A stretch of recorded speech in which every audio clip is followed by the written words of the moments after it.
when callers pressed number 2 for Spanish, instead of getting actually translated help, they were greeted by an AI voice speaking perfect English, just in a really thick, stereotypical Spanish accent.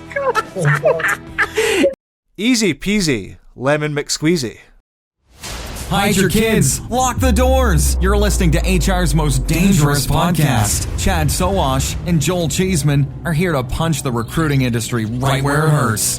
Complete with breaking news, brash opinion, and loads of snark. Buckle up, boys and girls. It's time for the Chad and Cheese Podcast.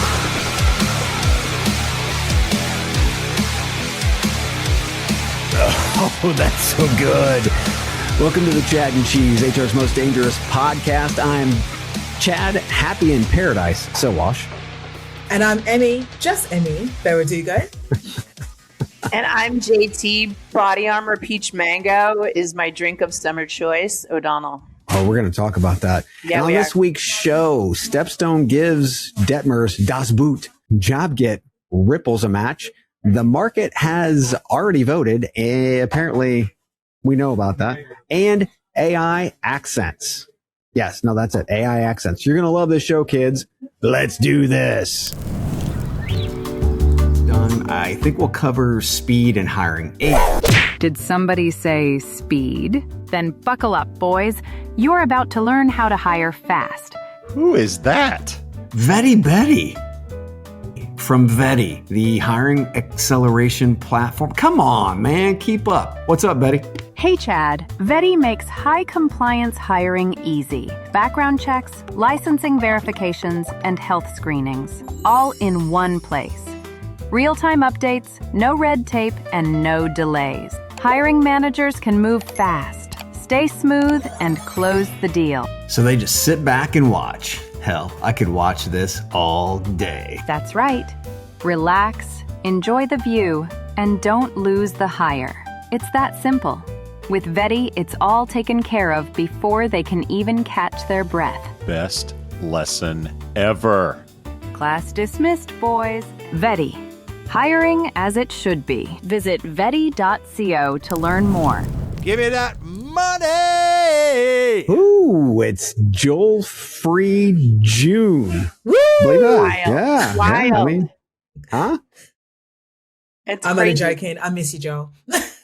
Everybody misses him, but Yeah. I definitely have to say that all Americans, we're envious. Okay, we're envious. We see Europeans get like a month off, and we're like, oh, they don't work hard. But as soon as we get an opportunity, we take that month off. And as soon as Joel heard, we were talking through kind of like, hey, let's take a look at how we, different patterns on how we work the show and whatnot. As soon as we talked about a month off, he already had June block. It was done. So yeah. So I don't want to hear it, Americans. If you could do it, you would. You're just envious as shit, right? Yeah. Huh? Amen. Yeah. Amen. Okay. What's this drink? What's this Under Armour thing? All right. This is it. I'm not sponsored. This is Body called Armor. Body Armor Light. It's a sports drink, peach mango, but it's made with electrolytes. It's all natural. And it's got Sounds like Brondo. coconut water in it. Right? Honestly. But here's my thing. It's so good as a hydration tool, but it might also be really good with tequila or vodka. I'm just throwing it out there. Yeah. So You haven't tested that grab yet, huh? this stuff with a little tequila, vodka, a little seltzer. Ah. Drink of choice for the summer. You're hydrating and enjoying yourself. You're welcome, audience. I don't know if that still works. I don't know if that's, but although this is a great experiment, I would like to see how this turns out at the end of summer, JT. So report back if you would, please. That would be great. I will. Oh, that's awesome. So you've had some things going on. I know that Emmy, you had something. I did. And you wanted Is to it time for shout out? roll that into a shout out because this is pretty big. This is big. It's the first time ever, right? It is the first time ever. So I've just got to say this at the beginning. Go ahead. I'm not a football fan. I'm not a massive football fan. Uh-huh. I will watch football when England is playing or when Nigeria is playing. Got to support the home course. country. Oh, yeah. But I went down to the Arsenal ground because Arsenal won the Premier League first time in about 2 decades. amazing day out. I've never seen so many people on the street. It was like a carnival. Like it was just rammed, packed, music playing. It was fantastic. So I might actually, I mean, luckily my boyfriend doesn't listen to this podcast all the time. But I was going to say, I might actually be now an Arsenal fan. If he is listening, I'm only joking. I still support Newcastle, but for this week, I'm supporting Arsenal. Here, I have feelings. That hurts. Yeah, that would hurt Steven too, since he's a Rangers fan, and they didn't do that great this season. They were number 3, very late number 3.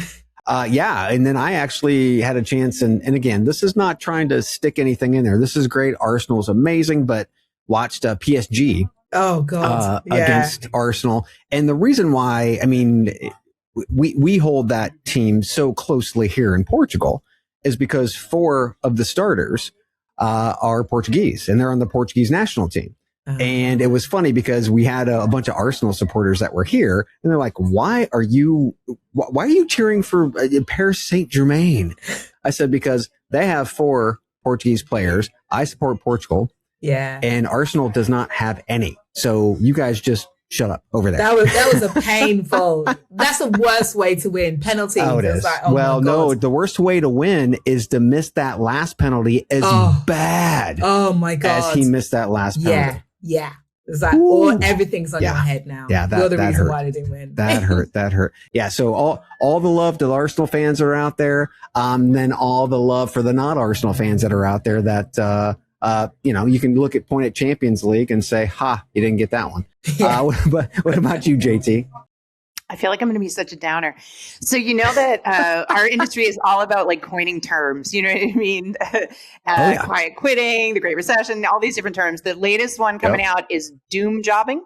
Oh, Jesus. Shout out to doom jobbing. It's basically tons of job seekers out there doom scrolling on all the job boards and putting themselves into a total panic and tizzy. And given the fact that we all know that a ton of those jobs are complete bogus, it's disheartening because you've got, and I'm so excited. We're going to be talking a lot about it today, and I'm really excited about talking about this. It's just job seekers don't understand that everything's changed. They haven't caught up yet. And so we really have to get out there and spread the word because job boards are not how you're getting hired in 2026 and beyond. End of story. Yeah. I'm coining a new term. It's called job slop. We've got AI slop. We've got all this. This is I mean, we'll talk about it later. It's job slop. And that's good stuff. Over 80% of you watching right now, you watch over and over. We know you do, but you haven't liked and you haven't subscribed. Let's do that. Let's do that now. I'm going to go ahead and give out a shout out to our listeners. Yes, I'm going to get a little teary eyed here because listeners love us. Wait a minute. Okay. Last week was both Joel and my birthday. Mine was on the 27th. His was on the 28th. And we got we always get messages every day from our listeners. But this one was a birthday message from a TA leader, Terry Dewey, who writes, quote, "If I had a free t-shirt and whiskey to share with you, I would. But instead, I will send a big thank you and keep telling others to follow your podcast!" Exclamation point. Your TA insights have made such an impact on our TA strategy. We reduced our Indeed spend. Yes. So much over the last year, in part from following your tips. Thank you and happy celebrating. No, thank you, Terry. And thank to all you listeners who are always reaching out to us. Whether you agree with us, you don't agree with us, we love the interaction. And that being said, much like Terry was talking about, you can sign up for free t-shirts, free whiskey, free beer. And where would you do that? Well, here comes a little Stephen. Hi, everybody. It's me, Stephen McGrath. And I'm here to tell you all about how you can grab some free stuff from chadcheese.com. Now, you might be wondering why I'm sitting here topless. And the answer is really simple. Because I've not grabbed my free t-shirt from Erin app at chadcheese.com yet. Let me fix that. Right. That's better. Yes. So I'm sporting a slightly vintage model here, but of course there are new and updated designs every year. And those are super soft, breathable, and some might even say huggable. Now, what else can you get? course, you can get some craft beer. It's not just any regular rubbish beer. That's craft beer brought to you by the data geeks at Aspen Tech Labs. And if you're not into beer too much, then... Oh, 2 seconds. I'm just going to get that.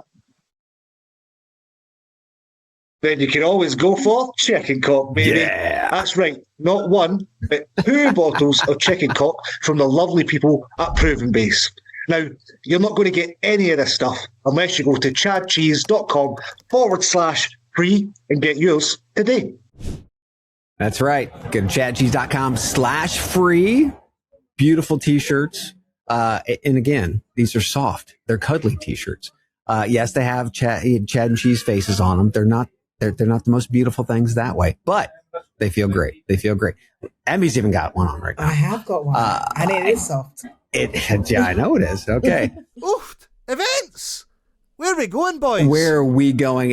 Where are we not going? No, it's Wreckfest coming up July 2nd, where we're going to be in England at Knebworth Park all damned day. JT, what's going on? You love London. This is usually London, your baby, and I can't go, and I'm so sad. But I would tell everybody, you got to go. It's like you take a bus out there for the day. It is absolutely freaking awesome. Is the only way to describe that thing. So I'm sad that I'm missing it.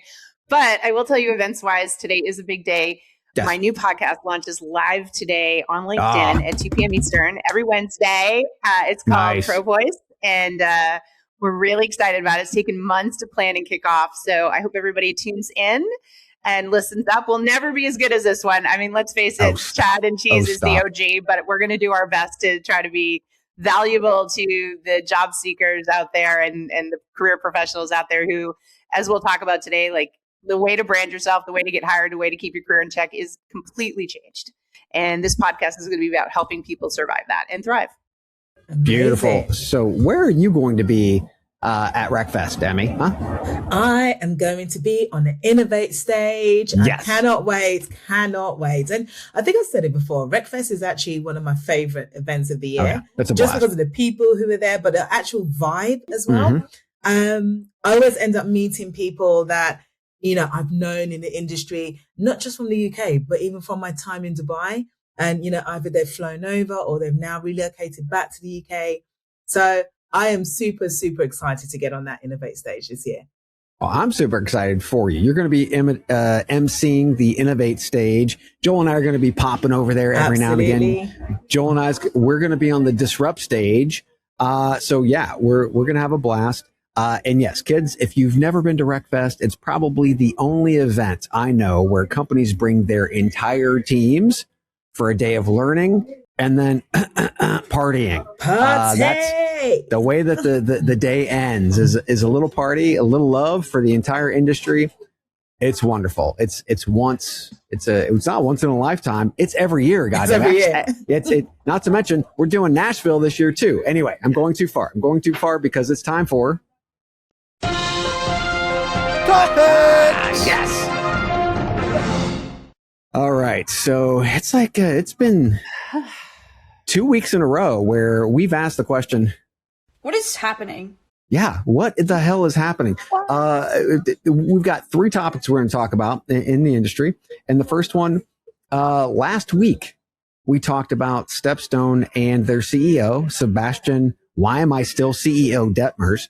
And before the show even aired, Sebastian took to LinkedIn to announce, and I quote, after 15 years, I'm stepping down as CEO at the Stepstone Group in September. He's going to be Christian Schmatzel, who, probably saying that wrong, Schmatzel, who will be taking over it as CEO in September. Mm-hmm. Christian has served for nearly 14 years as co-CEO. God, I hate that. Co-CEO at Streuer SE, one of Germany's biggest media companies. Ladies, Stepstone Group owns Stepstone, Total Jobs, Irish Jobs, Jobs.ie, and a list of other smaller sites. But Appcast has got to be the biggest player, the crown jewel of their portfolio. Your thoughts on Detmers getting kicked to the curb?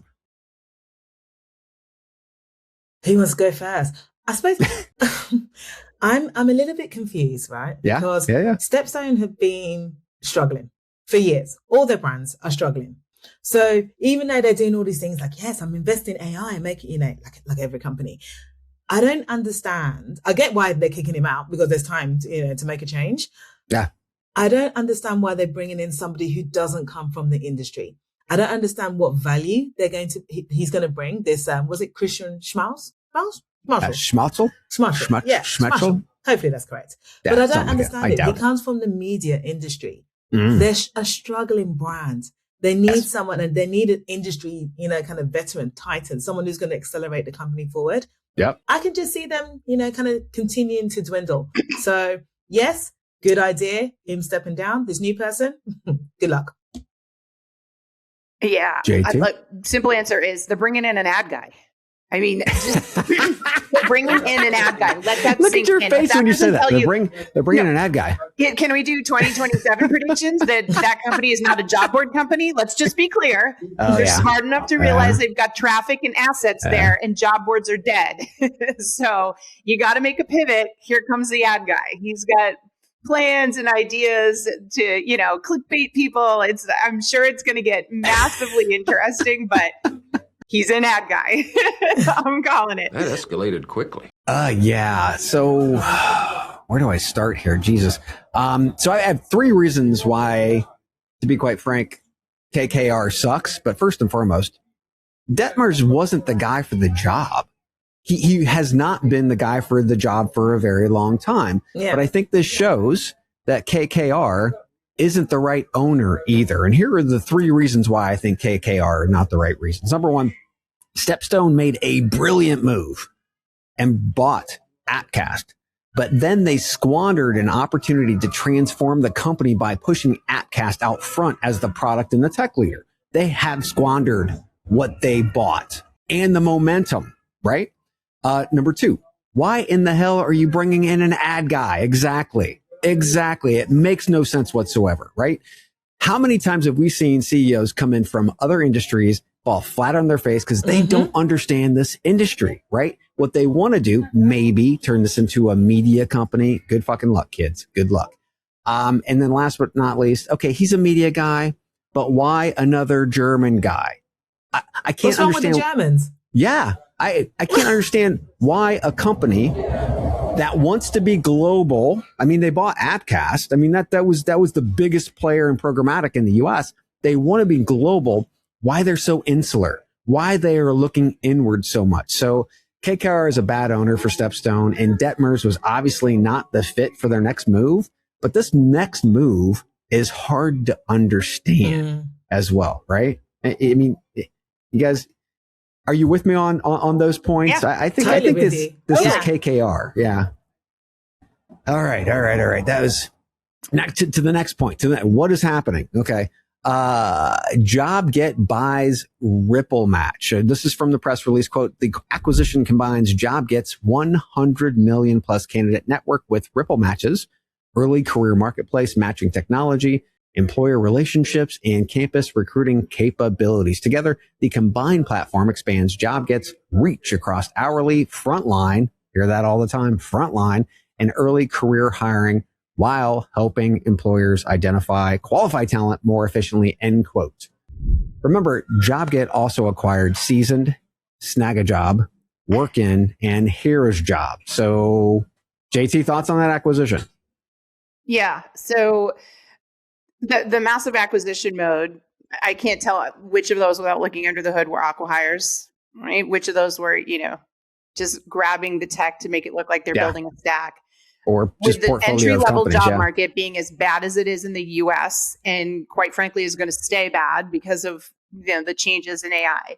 I can see them wanting to bring that together and getting those kids who graduate and have no jobs into their hourly jobs, right? Bringing in this sort of a visibility factor there. Hey, there's no real jobs for you yet, so let's put you over here until you can get a real job. Great in theory, wrong in practice. As someone who works with these students all the time, that's the last thing they want to do after they spent money and time on a 4-year degree. Those jobs in their mind is beneath them. They'll go off, start their own little businesses, do whatever, but they will not succumb to that. So it's interesting. I wish them the best of luck, but we're going to talk about this in, I think, the next segment. I think that is a beautiful example of it's a little too late in the market. And you got to be careful of what you buy. Okay. Emmy? This one kind of confused me a little bit. I'm not really sure why they went. And I was trying to think about it. I was doing more research and I was like, I don't really get it. I don't really get why they've gone down this route. So I haven't really got that much to say about this in all honesty, other than JobGet, please explain your strategy, because I'm one confused person. So what Emmy is actually saying is, what is happening? Yes. Yeah. So JobGet boasts being the number one app for hourly workers. Much like the Snag-a-Job acquisition, RippleMatch just consolidates those portfolios and brands into the JobGet network. It's force multiplication from a market standpoint. That's how I see it. Right now, you've got to remember a lot of those kids. We're not just talking about kids who are graduating. We're talking about kids that are in school that need part-time jobs to be able to pay for their beer. Right. So this isn't just about when they graduate. This is also about when they're in school. So I think there could be some kind of an angle to that. But yeah, I think what they're trying to do, and we're hearing this over and over and over in the market, is not just consolidation, but frontline hiring. What big company that's out there right now isn't talking about frontline hiring? And that's really because of, if you take a look at the market, which sucks, that's where the main growth is. And even if you take a look at healthcare, there's a lot of frontline hiring that happens in healthcare, right? So yeah, this is an interesting acquisition, but I think it's more consolidation. And it really just bolsters their network after this, especially after the Snag-a-Job. I'm going to take your word for it. What is happening? Those kids, even in school, are against hourly. They're just anti-hourly. It's going to be interesting, Yeah, but I mean, when you want beer money, I'm a Gen Xer talking. We did everything, right? I mean, we were shoveling snow 100%. and making money. It's a different mindset. I totally get it, but having the opportunity for there, I don't know. Next one. We've got a guest. We've got a guest to talk a little bit about job.com. We've talked about job.com over the years, and we've got Julie who's popping in. Hey, baby. Hi, ladies. Are you enjoying Joel Free June as much as I am? It's okay. I know you are. I am at my favorite morning meditation spot because the story I'm about to share, it makes my blood pressure rise. So last summer, while we were busy holding a funeral for 90s tech and honestly raging, over the dramatic mismanagement by Randstad and Apollo following the career builder and monster bankruptcy, Job.com quietly filed Chapter 11 3 weeks later. And none of us really batted an eye. But after reading LinkedIn posts about missing wages and W-2s and seeing yet another bankruptcy filing full of TA vendors who haven't been paid, honestly, I just couldn't get it off my mind.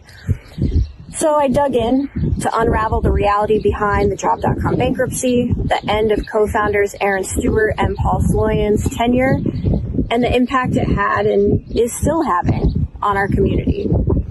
What you may not know is Job.com isn't one company, it's a stack, and Stewart and Sloyan ran all of it.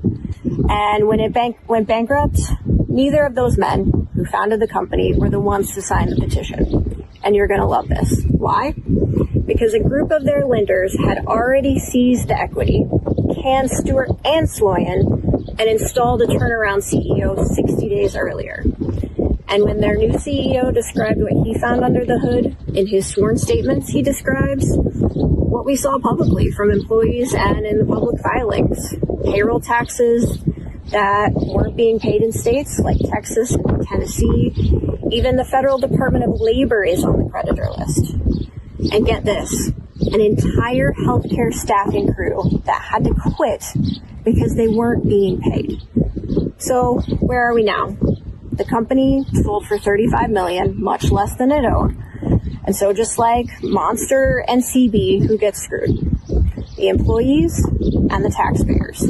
And the other TA vendors who are left the bag for millions. But unlike Monster and Career Builder, there may actually be some personal accountability in this story. In New Jersey, both founders recently got hit with personal default judgments. Together, they owe almost $3 million to their former president and CEO. Then there's a third lawsuit that's actually still in process, and I am following every filing. So if you want the lowdown on this story and more, I encourage you to subscribe to the Job Board Doctor newsletter at jobboarddoctor.com. And please, if you've got a tip, you know where to find me. Now back to the pod. She slipped in a commercial. Did you see what she did there? Yeah. She slipped in a commercial. And it's funny because Joel and Julie are like brother and sister. They are always messing with each other. Always messing with each other. I love it.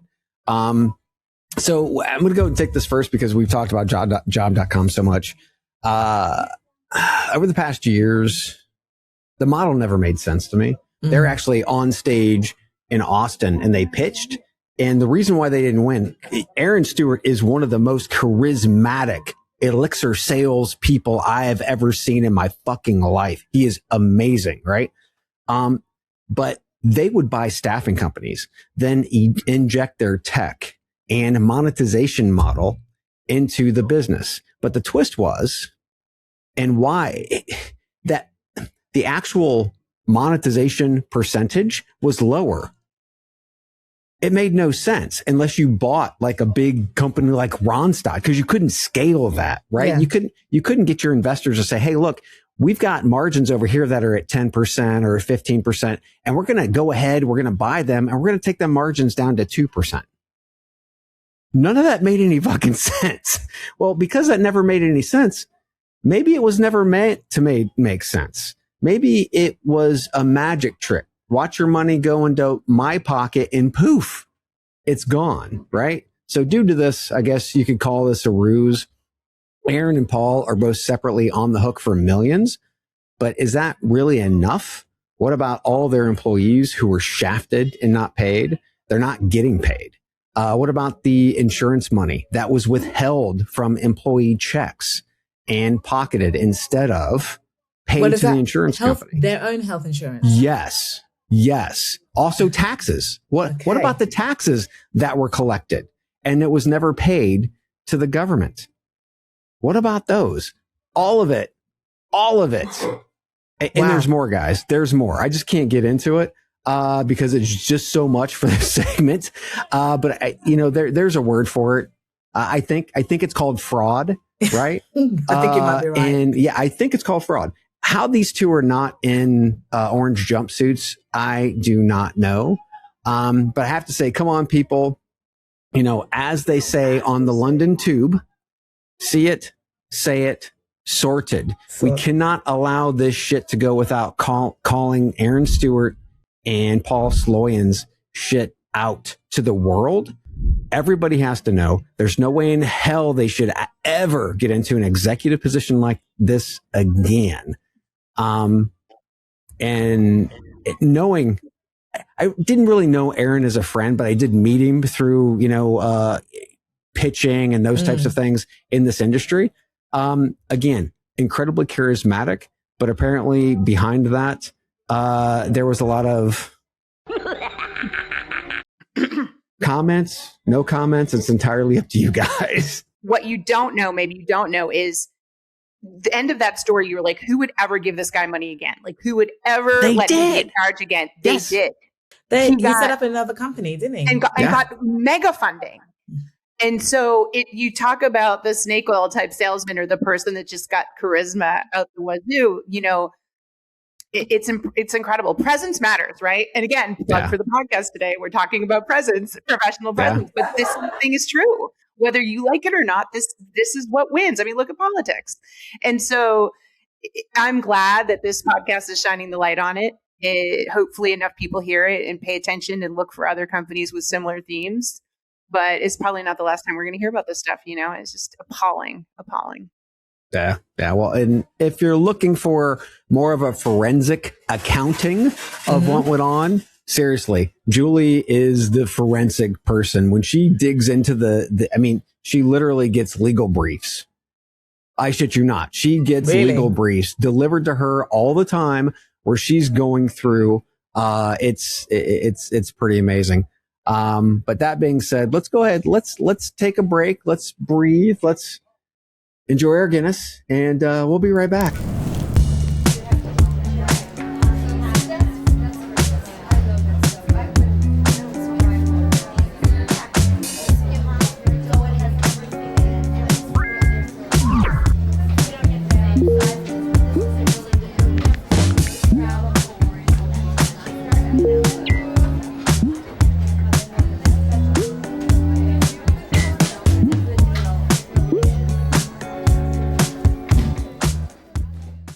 Hello, I'm Omar, founder and CEO of JobPixel. I'm going to talk about two things. Number one is JobPixel. We do short form video content. So if you're a recruitment marketing or employer branding leader, you have to do video content, collect content from your employees. You're going to be able to show impact that you've never seen before. Number two, I would love to talk about People Brain Collective. People Brain Collective is a new organization that just got started by some of the best minds in our industry. And it brings all recruitment marketing and employer branding leaders together in one place to have a conversation about the impact of their work. I promise you, it's something you do not want to miss. So after this video, you'll see a QR code. Scan that QR code with your phone, go to their website and sign up for a membership. You will not regret it. They have amazing people talking about the best topics you'll absolutely love. Thank you, and I can't wait to see you there.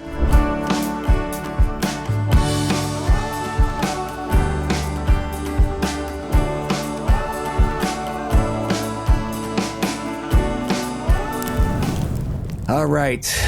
So everybody knows George LaRocque. I think Emmy, do you know George LaRocque? I don't know him too well, but I've heard the name. Yeah. I love him. I love him. Great guy. Has been in the industry for a very long time. And this week he spoke out in his newest piece on Work Tech entitled, The Market Has Already Voted, where he sees what he calls the window closing on the following segments. Get ready. I'm going to list these out. Recruitment marketing and CRM, internal mobility and talent marketplace providers, employee engagement and feedback, aka pulse survey providers, performance management and succession providers, compensation management providers, mentoring and coaching providers, standalone workflow automation, and traditional job boards. The window is closing on all of this. His thesis is backed by the following signals or lack of signals from number one, dried up funding. Number two, buyer behavior. Number three, M&A or lack of M&A. And number four, platform absorption, which really means platforms are already providing the service themselves. Ladies, are you backing all of George's takes? Or are you backing away from these takes? JT, tell me about it. Yeah, no, I'm backing it. I will say, like, first of all, I just want to say that if you link to this article for a lot of you, you're going to want a translation, run it through AI and tell it to give it back to you like a fifth grader, because it's important to understand who tracks. No, seriously, right? They use a lot of multi-syllabic words in there, aimed to confuse, make you overthink. And it's really not that complex. He tracks where the money goes. He's got 4 indicators that you just talked about. And for me, what came to mind is an hourglass. And I want everybody to think about it this way. On the wide top part of the hourglass, you got the big companies. You got the Workdays of the world, right? On the bottom big part of the hourglass is the pressure of AI. Pushing up, the other one's pushing down. You know what's in the middle? All the small businesses. All the businesses in our industry that do one function, one thing. And we've been talking about this squeeze for a while, and we've been tracking all these things that have been happening in the market. I would say more so than we've ever seen in the last year: acquisitions, acqui-hires, investments, etc. I'm with him. I think we've seen the shift. We've been calling this shift for a while.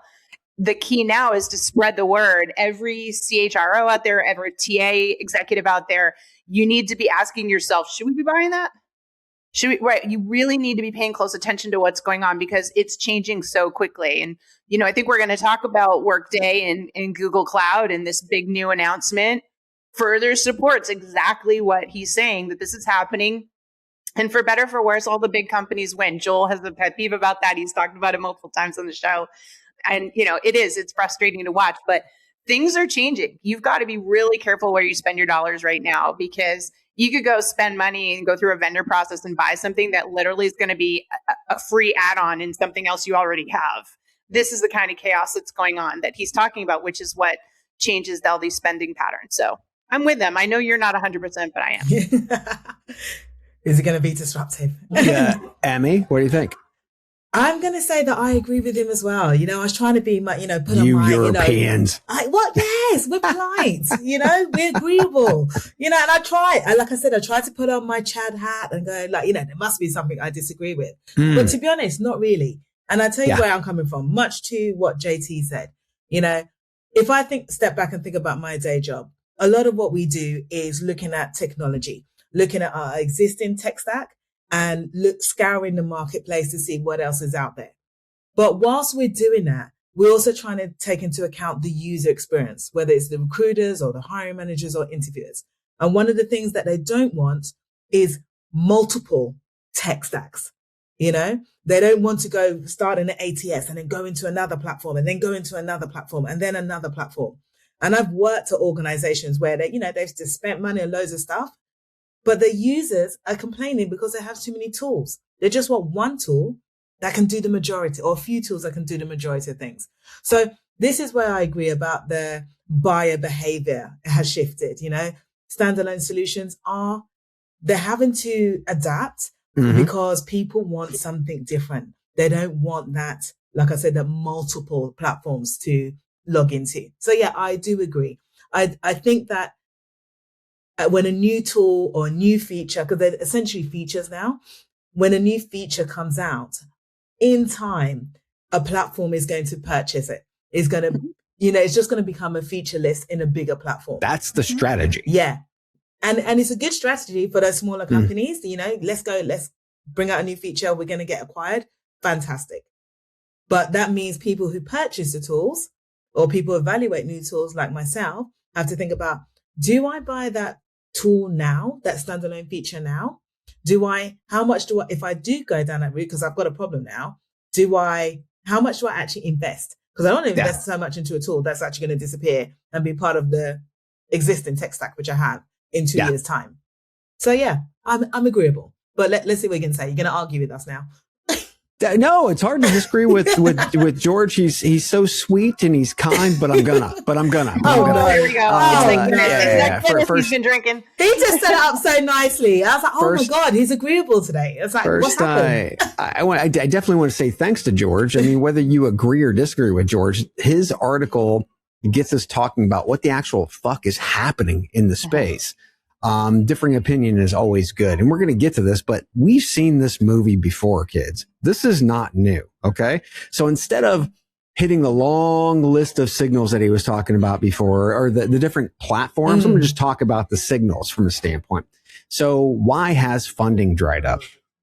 It's a chaotic market combined with overemphasizing AI while established platforms are still doing the heavy lifting. AI is not doing the heavy lifting right now. It's not happening. We're seeing boatloads of cash going to AI startups. Some good, most not so good.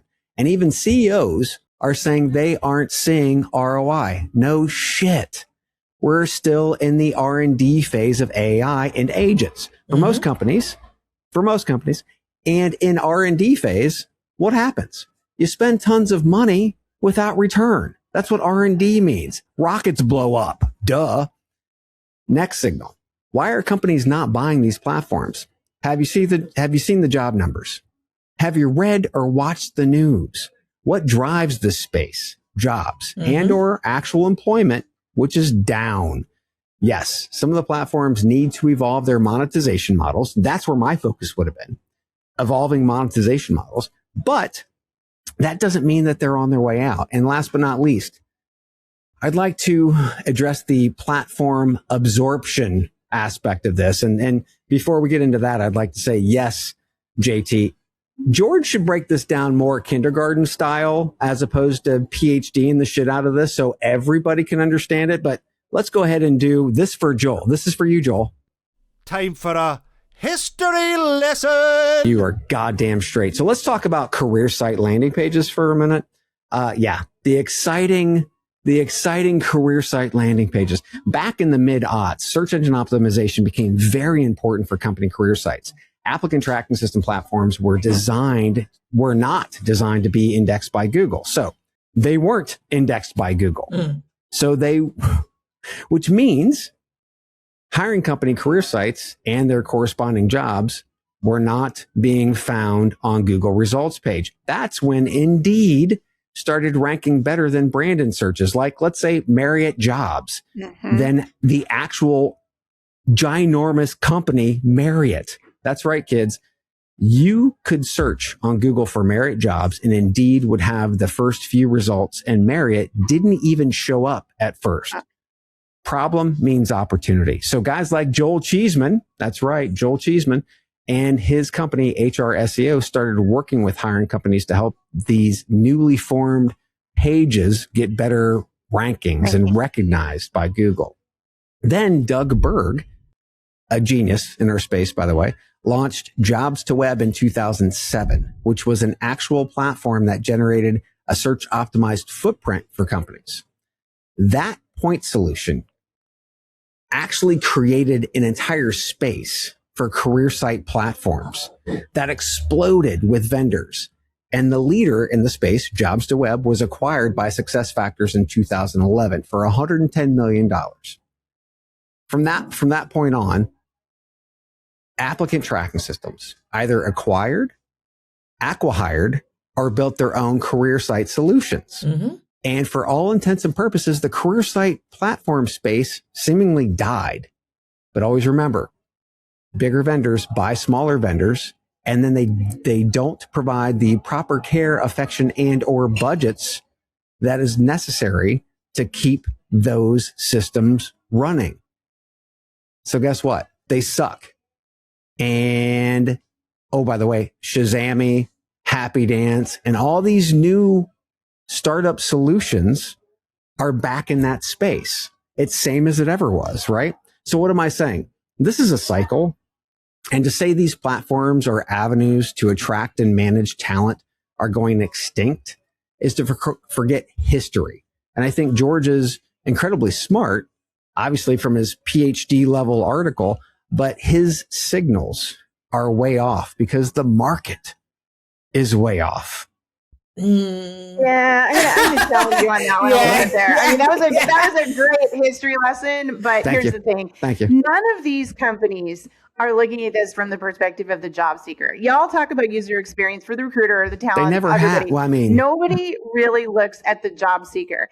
And what you have now is this. Do I really want to post a job when I know that AI resumes and AI bots are going to stuff it with 1,000 fake people? No, I'm not going to do that anymore. And it even happens on your careers pages. You talked about it yourself. Job slop is everywhere. The real change that's happening is that companies are going to search and find the talent they want, right? That's why you had ATS systems, but those ATS systems and the data in them for a large part is outdated and crud, garbage in, garbage out. So what's really shifting in our marketplace is we have to teach people how to document themselves and present themselves factually and authentically. That's what we want. We want real candidates giving us the skills and information we need so we can search and find them and interview them. It's breaking all at once. And I don't see us going back to any of the same ways that we are dealing with now. We really have hit a tipping point, a change. Will it happen overnight? No. But the biggest problem you have here right now is the job seeker. They don't understand, right? Everything's built for the recruiting side, not for them. And until we educate them on how to properly present themselves to us, you're still going to have this dysfunction. So I'm still with him in what he's talking about because there is a shift here. And now we've got to make sense of it. We've got to, like you said, I do agree with you, like the AI isn't where it needs to be, but it will get there. And then once it's there, we're going to see who the winners are, the players. And at the end of the day, where history does tend to repeat itself is it tends to be the bigger players. They've got more money in reserves, more resources. They can hang out longer in the tough times when the smaller companies can't. And so that's where I think he's still right. I'm going to continue with time for a history lesson. Oh my God, you got another one. Okay. Specifically on the job board side, Google has been trying their damnedest. Google's not a small company, kids. Oh yeah, and they're also an AI company. Google has been trying their damnedest in the job space since 2005 when they launched Google Base. And I actually worked with the team at Google Base when I was at Direct Employers, which failed miserably. Fast forward to today with their Google for Jobs product, which is in total, utter disarray with job slop. It's total job slop. Julie and I took a step-by-step dive into Google for Jobs with a TA leader yesterday. And it's nothing more than a cesspool of spam jobs and scam jobs from bad actors. And they are misrepresenting hiring companies, harvesting candidate profiles, and doing everything they can to keep candidates away from actually applying for jobs without paying, right? They got to pay. There's a paywall somewhere. It's a mess. Then we stepped over to OpenAI and ChatGPT's new jobs platform. And it was the same damn thing, right? It was the same damn thing. So at the end of the day, to me, it's same as it ever was. The cycle is not broken. It's just continuing on. So yeah, point solutions are going to be acquired. They're going to be absorbed. That always happens, but the cycle is going to come back around because, let's just say this. Any big system will not sustain the feature and or point solutions that we have today enough because they're not going to put the care and the money into them where they're worth a shit. And then guess what companies are going to do? They're going to go out and buy more point solutions. We've already seen it happen. It's going to happen again. But you're making a sweeping statement that every big player is going to be exactly, acting exactly the same way and not invest in certain features. For example, if you look at, back in the day, you had platforms, is it job distribution, job description distribution platforms? Yeah. That was a standalone feature. That is in now. Broadbean.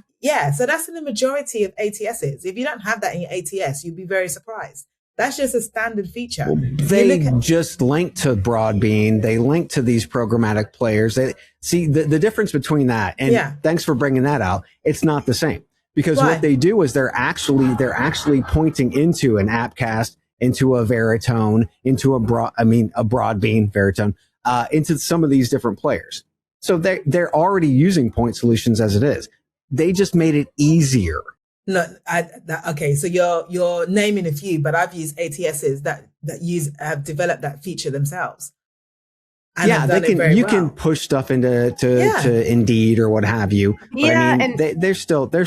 100%. And even job description, inclusive analyzers, where they check to see how inclusive your job description is. God, but that is so niche. And exactly. But you're talking about point solutions. We're talking to HR professionals. These are the tools that we're buying. That's a horrible point solution. It always was. Not necessarily. You had Textio. Yes, it was. Textio was a standalone point solution. Textio was always a horrible platform, and it's dying on the vine. Exactly, because it's a standalone product. They've had to pivot. But ATSs now have that, and we need, But it was a bad idea from the get-go. No, how is it a bad idea? It was a bad idea. It was filling a gap that people needed.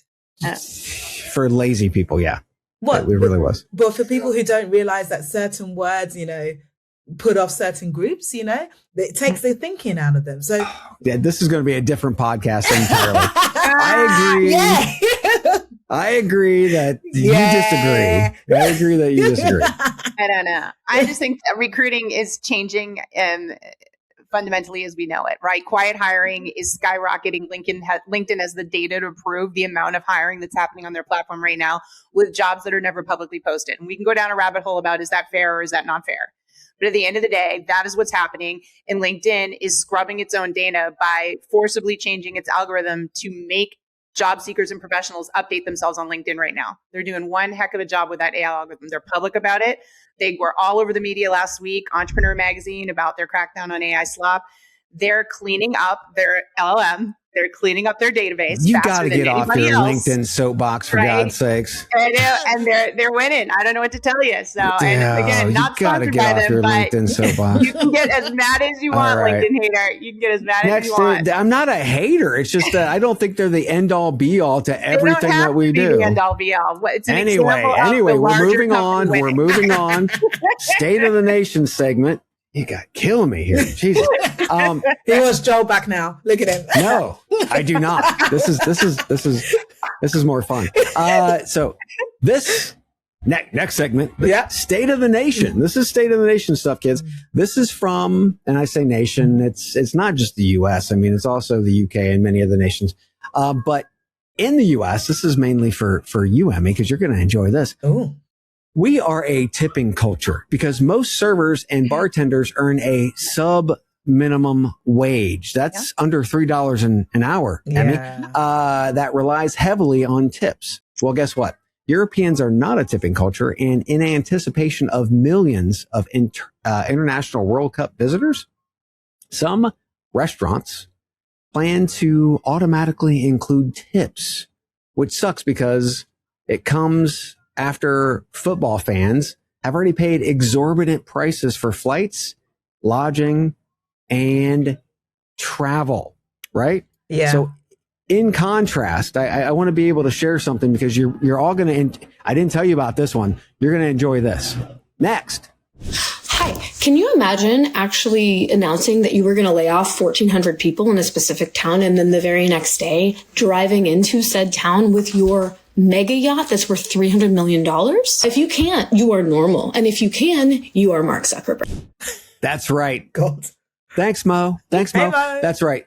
Zuck docks his 387-foot super yacht in Seattle, just a short walk from Meta's engineering center after announcing about 1,400 layoffs in the Seattle area, about 20% of its local workforce. But wait, kids.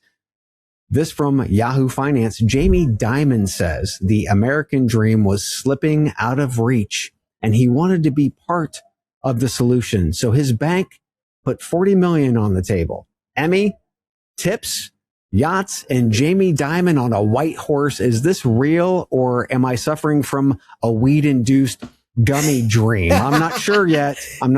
Tell me what it is. I mean, there's a lot going on there. What do we start with? Okay, tipping. So yes, you're right. Europeans do not tip. Not typically. Not because we're stingy, because we pay people properly. Yes. That is the reason why. Start with that. Yes. Yeah. So we will do it. If we think someone's given us an exceptional service, absolutely, we'll give them more. But it should never be a case that somebody needs to, the only way they can pay their rent is dependent on whether or not people actually tip them. I think that's a terrible, terrible kind of thing that goes on in the US. Yes. So yeah, I get it. So many people coming into the country. Their workers are not going to get tips from the majority of people. So why not make it, mandatory, included in the bill? My problem with that is they could just go down the route of, hey, we're in the US, please tip our service. They could go down that route. And they did. Yeah, some people have. But what about the local smaller businesses? What about the people who are in the neighborhood already, used to going to their local restaurants, suddenly seeing their bills being a little bit more expensive? They are probably going to go, hey, what's going on here? Why do I need to pay more? Mm-hmm. Probably not going to go to that restaurant. They'll stay at home and watch it. So I'm not really sure that's the best idea, the best route to go down. So that's the tipping side of things. What do we talk about afterwards? Mark Zuckerberg, idiot. He's a fucking idiot. He's insensitive. He has no empathy. He's just laid off a whole bunch of people. Then he's rolling up in his super He's a robot. Yeah. I don't know what planet he's on. It's not on planet Earth. I think we know that. I don't get it. I don't get it. He's an absolute idiot. Yeah. And then Jamie Dimon. Now I kind of like this guy, I like, I think it's quite a good. He's running for president. That's what's happening. Absolutely. The American dream, work hard, play hard, you'll get there in the end. If that isn't the case in 26, it's not going to be the case in 27 and beyond. So him investing in smaller businesses, I think it is a great idea. I like the fact that he's not giving it directly to the business. He's giving it to kind of in a organization that will help support and distribute the 40 million accordingly. But what he's also doing is making sure that they're financially educated as well. So that I know that he's doing some kind of coaching program to make sure people these smaller businesses invest their money well, grow that money. So I like what he's doing. And if he wants to go to be president, I'm all for it. Go, Jamie. I love it. JT. Yeah. Okay. So I'm actually pro adding the 20%, and I'll talk through why. I believe when in Rome, you're having a group of people come over that aren't used to tipping, are there having a good time, might not be aware of it, and might not even think about the direct impact they're having on that server who's working a ton of hours. Like it or not, they do get very little money. And the cost of food right now, the margins in restaurants is really difficult. We're seeing that with everything that's going on with the economy. And so instead of them, raising prices there, at least they're focusing on, I want to make sure my people get paid, right? I want to make sure they get paid. I like your comment, Emmy, about, hey, what about the local people? But my hope there is that they understand and make it clear that, hey, we've temporarily done this because of the event that's in our town for a certain period of time, and that people would understand what we're trying to do is take care of our local employees so they can get paid instead of working like crazy and making nothing. And they're probably Airbnb their place and getting the fuck out of town. Yeah. Maybe. If they're smart. They don't want to be there. They're smart. So you get it. Yeah. I just think right now that is a temporary solution that is worker focused for those people. I'm here for it. The second piece, so there's this big thing right now. There was quiet luxury was very 2025. Like if you know, this year, loud luxury is the name of the game. Apparently Zuck has taken that to a new, completely tone deaf level. Asshole. Absolutely the most ridiculous thing I've ever seen. And I'm glad that people were there booing. And then the third, that. Yeah, they were there, great. Like, and yelling, pay taxes. Like, it was brilliant. Jamie Dimon's interesting. 40 million is nothing. 40 million is nothing. They're citing in there all these cute stories of how we got one guy's revenues up, this or that. It's cute to me. Is what I want to see is the 80 billion they're talking about. They said, hey, if this is good, we're going to put the 80 billion. Now you're talking something substantial for the small businesses out there that desperately need it. So I love it in theory. I love that it worked. Jamie, if you're listening, fellow Tufts alum, put the 80 billion in there, please. That is my big vote there. Give me that money. Much like you just said, JT, 40 million won't fix a screen door on Trump's new ballroom, for God's sakes. It's a start. And the last thing, it's a start, but and the last thing that Americans need is a fucking billionaire like Jamie Dimon trying to fix things. Just pay your fucking taxes, okay? The problem is wages. We don't pay a living wage, so Americans have to tip at restaurants because our lawmakers are so weak in the knees, they're not voting for living wages. In California, they passed Assembly Bill 1228, which established a $20 per hour minimum wage for fast food workers at chains with 60 or more nationwide locations. Meanwhile, the state's general minimum wage is around $17, right?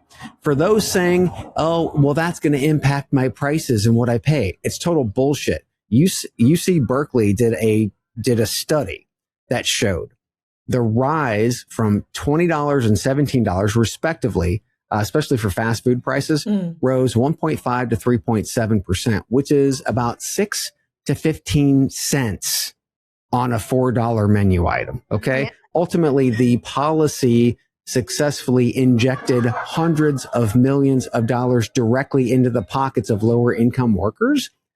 That is immediately returned back into the local economy through the people buying shit.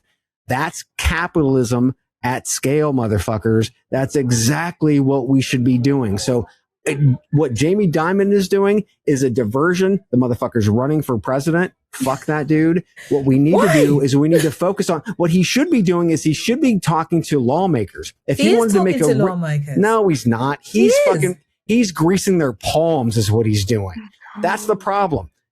Read Citizens United, and then we'll have that discussion, Emmy. But then he's we'll have doing that discussion. something. Who else is doing this? Is something not better all than nothing? he's doing is he's fucking with his own brand. Yeah, that's all he's doing. He's a business person, but he's still helping people. That's it. He's not helping 80 billion. people. 80 billion. The number was put out there. I'm here for the 80 billion. That's right. Oh, your ass is out the window, boys. We'll be right back.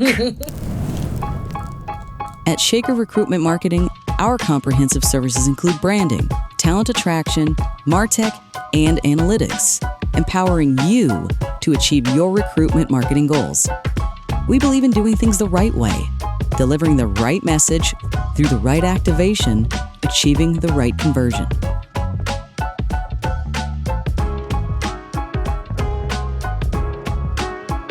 For us, business is deeply personal.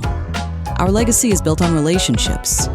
Together with our people, clients, and partners, we've been shaping the world of talent for over 70 years.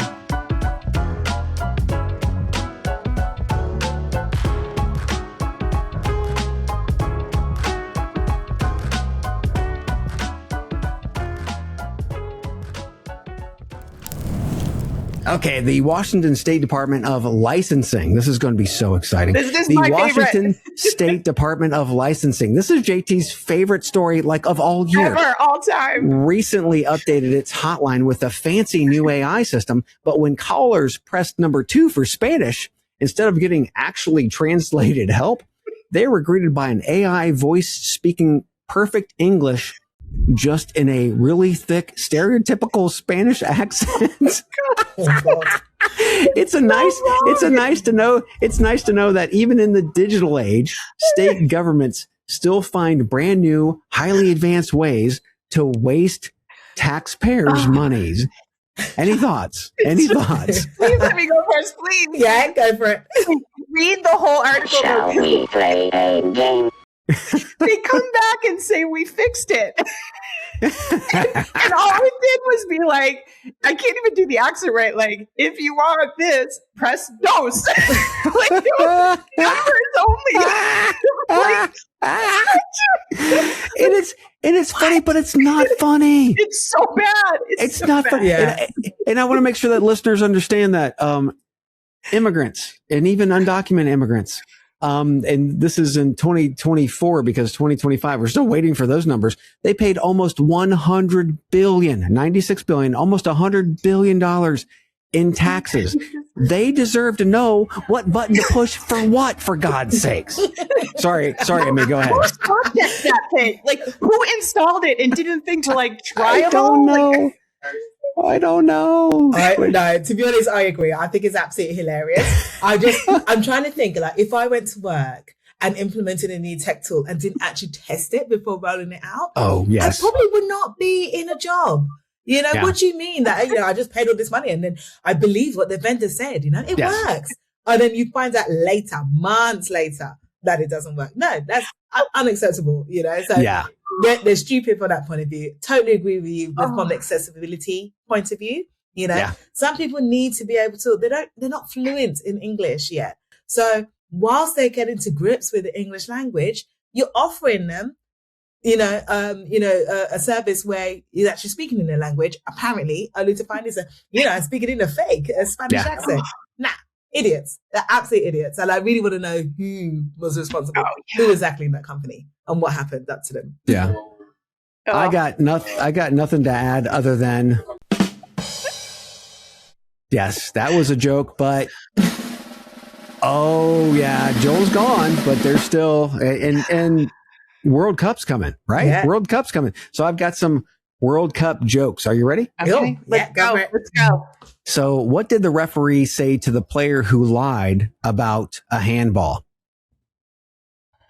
Oh, my mind went somewhere else. I don't believe you. Oh my God. What did the coach do when the field flooded during the World Cup? No. He sent in his subs. What can't? Hey? I didn't get that one. His substitutions. Substitution, submarines. Subs. No, that went over my head. Yeah. Crazy. Why can't you play football in the jungle? Nope. There are too many cheetahs. Oh, that's right. I love that one. Yeah. Thanks so much, ladies. Thanks for starting out Joel-free June with me. Yeah. We love it. We love it. We miss him. We do. But we love it. And that's another one in the can. We out. We out. Thank you for listening to, what's it called? A podcast. The Chad. The Cheese. Brilliant. They talk about recruiting. They talk about technology. But most of all, they talk about nothing. Just a lot of shout-outs of people you don't even know. And yet you're listening. It's incredible. And not one word about cheese. Not one. Cheddar. Blue. Nacho. Pepper Jack. Swiss. So many cheeses and not one word. So weird. Anywho, Be sure to subscribe today on iTunes, Spotify, Google Play, or wherever you listen to your podcasts. That way you won't miss an episode. And while you're at it, visit www.chatcheese.com. Just don't expect to find any recipes for grilled cheese. It's so weird. We out!